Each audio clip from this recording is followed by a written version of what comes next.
ತಿರ್ಗಾ 99ನಲ್ಲಿ SM ಕೃಷ್ಣ ಅವರು ಬಂದಾಗ ಅವಾಗಲೂ ಅಷ್ಟೇ ಎಲ್ಲರೂ ಒಪಿನಿಯನ್ ತಗೊಂಡು ಹೈಕಮಾಂಡ್ ಅವ್ರನ್ನ ಕೇಳಿ ಯಾರಿಗೆ ಮೆಜಾರಿಟಿ ಇದೆ ಅಂತೇಳಿ ನೋಡಿ ಆಗ ಅವರು ಡಿಕ್ಲೇರ್ ಮಾಡಿದ್ರು. ಆವಾಗ ಖರ್ಗೆ ಅವರು ಭಾಳ ಸೀರಿಯಸ್ಸಲ್ಲಿದ್ದರು, ಆಗಲೇಬೇಕು ಅಂತೇಳಿ ಅವರಿಗೆ ಅವಕಾಶ ದೊರಕಲೇ ಇಲ್ಲ. ಆವಾಗ ಹಂಗೆ 2004 ಅವ್ರ ಪಾರ್ಟಿ ಬಂತು. ಅಂದರೆ ಅವ್ರ ಪಾರ್ಟಿಯಿಂದ ಕಾಂಗ್ರೆಸ್ ಬರಲಿಲ್ಲ. ಅವಾಗ JDS Dharam Singh chief minister ಮಾಡಿದ್ರು. ಅವಾಗಲೂ ಅಷ್ಟೇ ಕಾಂಗ್ರೆಸ್ಸಲ್ಲಿ ಧರ್ಮ್ ಸಿಂಗ್ ಮಾಡಿದ್ರು, JDSನವರು ಸಪೋರ್ಟ್ ಮಾಡಿದ್ರಿಂದ ಅವರು ಮುಖ್ಯಮಂತ್ರಿ ಆದರು.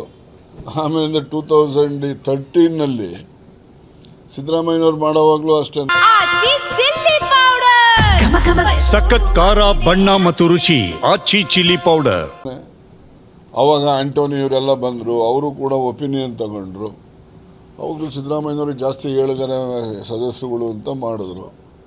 ಆಮೇಲೆ ಮೊನ್ನೆ 23ನಲ್ಲಿ ಅವರು ನಮ್ಮ ಶಿಂದೆ ಅವರು ಮುಖ್ಯಮಂತ್ರಿ ಆಗಿದ್ದರು ಮಹಾರಾಷ್ಟ್ರದವರು. ಅವ್ರ ಜೊತೆಲಿ ಇನ್ನೊಂದಿಬ್ಬರು ಯಾರೋ ಬಂದಿದ್ರು, ನನಗೆ ಜ್ಞಾಪಕ ಬರ್ತಾಯಿಲ್ಲ. ಅವ್ರು ಬಂದಾಗಲೂ ಎಲ್ಲ MLAಗಳು ಒಬ್ಬೊಬ್ಬನ್ನು ಸೇರಿಸಿ ಕರೆದು ಅವ್ರతో ಬರೆಸ್ಕೊಂಡ್ರು, ಯಾರು ಮುಖ್ಯಮಂತ್ರಿ ಆಗಬೇಕು ಅಂತೇಳಿ ಪತ್ರ ಬರೆಸ್ಕೊಂಡ್ರು.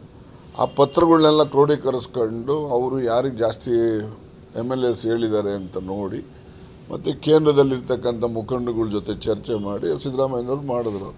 Siddaramaiah is not a nominated chief minister, he is an elected chief minister.